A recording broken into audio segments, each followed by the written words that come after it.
गांव की आबादी कितनी है? किसी ने बताया भी 400 के आसपास लोग हैं। 400। 12वीं पास कितने हैं? सिर्फ 4 लोग। कितना हुआ? कितना हुआ? 1%। कितना हो गया? 1%। अब आप समझ रहे हैं क्या पूछना चाह रहा हूं मैं? यानी कि गांव की आबादी 400 और 12वीं, सिर्फ 12वीं की बात की है, ग्रेजुएशन की बात करूंगा तो शायद ये हाथ और कम हो जाएंगे। 12वीं पास लोग हमारे पास सिर्फ कितने? 1%। क्या 1% लोगों को लेकर के ये समाज आगे बढ़ जाएगा? क्या 1% पढ़े लिखे लोगों को, और वो भी सिर्फ 12वीं पास लोगों को लेकर के, क्या हम लोग ये आंदोलन कर लेंगे? या हम लोग जो महापुरुषों की विचारधारा को जन जन तक पहुंचाने का काम कर रहे हैं, क्या हम लोग कर लेंगे? बाबा साहब ने क्यों कहा था कि शिक्षा शेरनी का दूध है, जो पिएगा वो दहाड़ेगा? कहा या नहीं कहा था? कहा था। कितने लोग समझ पाए उसे? कितने लोगों ने समझा? दलित समाज में प्राइमरी में जब बच्चा एडमिशन लेता है, तो अगर 100 बच्चों ने प्राइमरी में एडमिशन लिया तो बीए तक पहुंचते पहुंचते सिर्फ 16 बच्चे रह जाते हैं। कितने? 16 बच्चे 100 में से। उसके बाद जब आप एमए तक पहुंचते हैं तो वो संख्या घट करके 6 रह जाती है। कितने? 6। यानी कि बाबा साहब जो जिस उच्च शिक्षा की बात कर रहे थे, उस उच्च शिक्षा तक पहुंचते पहुंचते हमारे पास 100 में से सिर्फ 6 लोग रह जाते हैं। कितने? सिर्फ 6 लोग। क्या इन 6 लोगों के साथ हम लोग समाज को बदल देंगे? क्या इन 6 लोगों के साथ में जो सामाजिक परिवर्तन और आर्थिक मुक्ति की जो लड़ाई महापुरुषों की थी, क्या उस लड़ाई को हम लोग लड़ लेंगे? क्या ये संभव है? आप लोग बताएं। कितने लोग हैं हमारे पास पढ़े लिखे? 6 बस, खाली 6 लोग। 6 लोग हैं। अब उसमें बच्चियों की स्थिति, हमारी जो बच्चियां पढ़ने वाली हैं वो एमए तक या उच्च शिक्षा तक पहुंचते पहुंचते उनकी संख्या सिर्फ 4 रह जाती है। कितनी? 4। 100 में से सिर्फ 4 बच्चियां अगर अच्छी शिक्षा लेकर के जाएंगी तो ये समाज कितनी तेजी से आगे बढ़ेगा, इसका अंदाजा हम लोग लगा सकते हैं, नहीं लगा सकते हैं?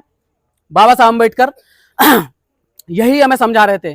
बहुत लंबे समय तक बाबा साहब अम्बेडकर ने हमको यही समझाया। बाबा साहब ने 1942 में लिखा कि शिक्षित बनो, संगठित रहो, संघर्ष करो। समझाया, लेकिन ना तो हम ठीक से शिक्षित हो पाए, ना ठीक से संगठित हो पाए, और ना ही संघर्ष कर पा रहे हैं। 85% आबादी हमारी है, लेकिन पिछले 5000 साल से 15% लोग 85% लोगों पर शासन कर रहे हैं या नहीं कर रहे हैं? आप बताइए क्यों कर रहे हैं? क्योंकि हम लोग हर मन से चिल्ला रहे हैं। कोई किसी मन से चिल्ला रहा है, कोई किसी मन से चिल्ला रहा है, कोई किसी मन से चिल्ला रहा है कि हम 85% है, हम 85% है, हम 85% है। रोज मुझे सुनने मिलता है। लेकिन अगर हम 85% हैं तो फिर हजारों साल से हम लोग गुलाम क्यों हैं? ये सवाल हमारे लोगों से पूछना चाहिए। अगर हम 85% हैं तो सारे संसाधन उन 15% लोगों के पास क्यों है? हमारे 85% लोगों के पास क्यों नहीं है? सारी जमीनें उनके पास में है, सारे व्यापार उनके पास में है, रोटी रोजी रोजगार उनके पास में है, सारी शिक्षा उनके पास में है, IAS IPS collector doctor professor engineer वकील सारे लोग आज उन्हीं के 15% लोगों के। तो फिर हम 85% किधर हैं? मैं पूछना चाहता हूं अपने समाज के लोगों से कि अगर हम सही में 85% हैं और हमारी संख्या सबसे ज्यादा है, तो हम पिछले 5000 साल से गुलाम क्यों हैं? पिछले 5000 साल से हमारे शोषण क्यों होता है? हमारी माँ बहनों के साथ अत्याचार होता है, हमारे भाइयों के साथ अत्याचार होता है। क्यों? हम 85% है तो मजबूत हम होने चाहिए, लेकिन हम 85% हैं, ये नारा रोज लगाते हैं, लेकिन 85% कभी भी हम लोग एक जगह इकट्ठे नहीं हुए। यही हमारी सबसे बड़ी कमजोरी है और यही उनकी सबसे बड़ी ताकत है कि वह 85 लोगों को बांट करके रखता है। किसी को जाति में मारता है, किसी को समुदाय में मारता है, किसी को संगठन में मारता है, किसी को पार्टी में मारता है। उसने हर जगह हम लोगों को बांट करके रखा हुआ है। इसीलिए 15% लोग 85% लोगों पर हजारों हजार साल से शासन कर रहे हैं। कर रहे हैं नहीं कर रहे हैं? बाबा साहब अम्बेडकर पैदा हुए, पिताजी उनके सेना में सूबेदार थे, तो थोड़ी बहुत सुविधाएं मिली हुई थी बाबा साहब अम्बेडकर को, बहुत थोड़ी सुविधाएं। सारा सिस्टम ब्राह्मणवादी सिस्टम था, लेकिन उनके पिताजी चूंकि सेना में सूबेदार थे तो थोड़ी बहुत सुविधाएं उनको मिली हुई थी। तो बाबा साहब अम्बेडकर के पिताजी का ट्रांसफर सतारा हो गया। उसके बाद उन्होंने चाहा कि बच्चे को पढ़ाना चाहिए, तो बाबा साहब ने स्कूल में एडमिशन के लिए जब संपर्क किया तो ब्राह्मण समाज के लोगों ने कह दिया कि एक अछूत को, एक शूद्र को पढ़ने का कोई अधिकार नहीं है। तब बाबा साहब के पिताजी ने अंग्रेजों से बहुत कहलवा करके उस स्कूल में सतारा में बाबा साहब अम्बेडकर का एडमिशन कराया, और 6 साल के बच्चे का एडमिशन तो उन लोगों ने ले लिया, लेकिन शर्तें रख दी ब्राह्मण समाज के लोगों ने कि ये 6 साल का बच्चा क्लास से बाहर बैठेगा, ये 6 साल का बच्चा क्लास के अंदर नहीं आएगा, ये 6 साल का बच्चा अपना बोरिया बिस्तर घर से लेकर के आएगा, और ये 6 साल का बच्चा पानी पीने के लिए इस घड़े को नहीं छू सकता। जब तक कोई चपरासी उसको ऐसे ऊपर से पानी नहीं डालेगा तब तक वो बच्चा पानी नहीं पी सकता था। और बाबा साहब ने अपनी आत्मकथा में लिखा कि बहुत दिन ऐसे मैंने गुजारे कि जब ना चपरासी आता था और ना ही मैं पानी पी पाता था। बहुत दिन तक बाबा साहब अम्बेडकर पानी के लिए प्यासे रहे। और ये जो पानी हमें मैसर होता है, मैंने अभी उठाया ना, अभी उठा करके मैंने ये पानी पी लिया। देखते हैं हम लोग बहुत आसानी से मिलता नहीं मिलता है। इस पानी के लिए किसी को संघर्ष करना पड़ा? आप लोगों में से, आप लोगों में से इस पानी के लिए किसी ने लड़ाई लड़ी है?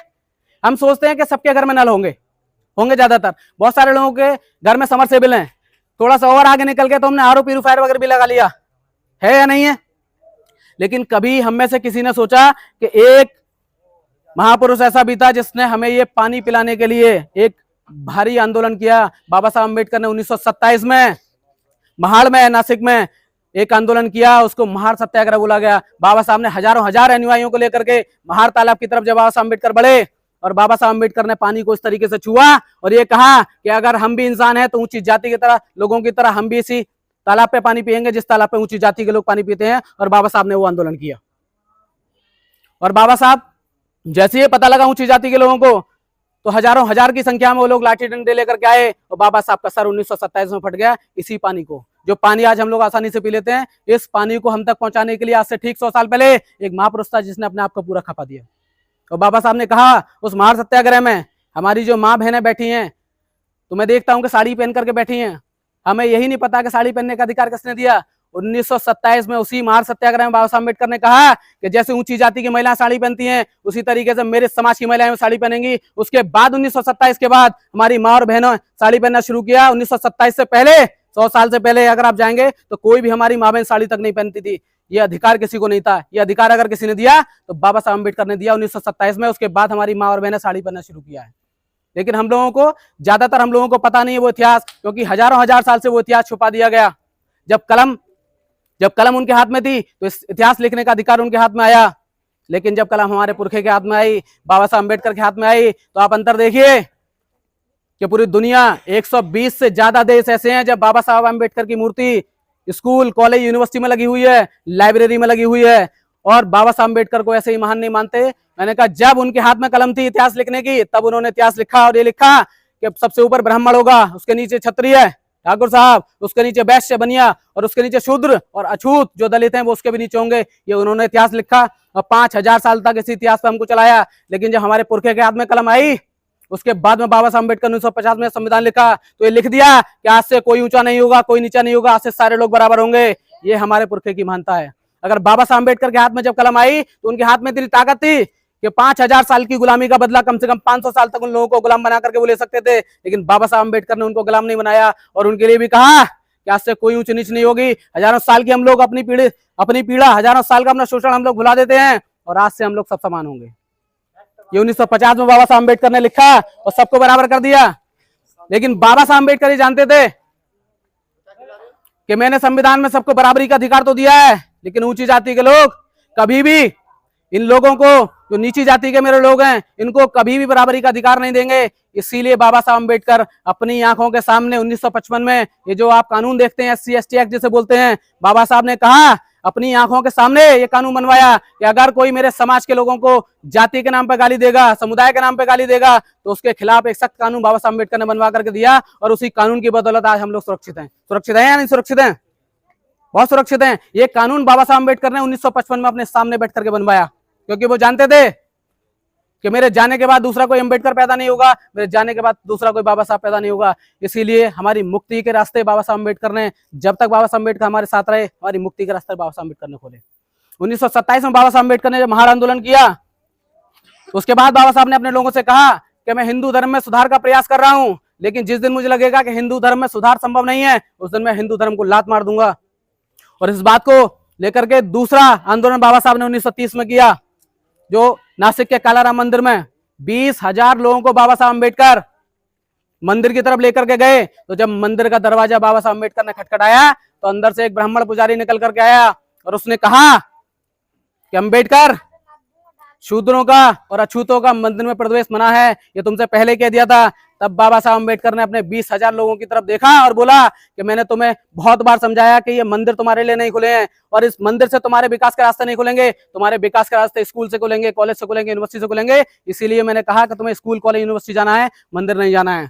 इसी बात को ज्योतिबा फुले ने लिखा कि जब आप सुबह जगेंगे तब 2 घंटी आपको सुनाई देंगी, एक स्कूल की घंटी और एक मंदिर की घंटी। अब ये हमारी माँ और बहनों को तय करना है कि अपने बच्चों को सुबह बस्ता लेकर के स्कूल भेजना है या अपने बच्चों को सुबह लोटा लेकर के मंदिर भेजना है। अगर आप स्कूल भेजती हैं तो IAS, IPS, collector, doctor, professor, engineer, वकील, विधायक, सांसद, मंत्री, मुख्यमंत्री और प्रधानमंत्री तक बना सकती हैं। और अगर आप उसे लोटा लेकर के मंदिर भेजती हैं तो आप उसे सिर्फ मानसिक गुलाम बना के रखेंगी और उससे ज्यादा कुछ नहीं होगा, क्योंकि लोटा तो हम लोग सैकड़ों साल से चढ़ा रहे हैं, मंदिर सैकड़ों साल से जा रहे हैं, क्या कभी कुछ मिला? कुछ मिलता है? अगर मंदिरों से हमारे तरक्की के रास्ते खुलते तो बाबा साहब संविधान लिख करके नहीं जाते, हमें मंदिर में बैठा देते। लेकिन हमारी तरक्की के रास्ते मंदिर से नहीं खुलते, स्कूल कॉलेज यूनिवर्सिटी से खुलते हैं।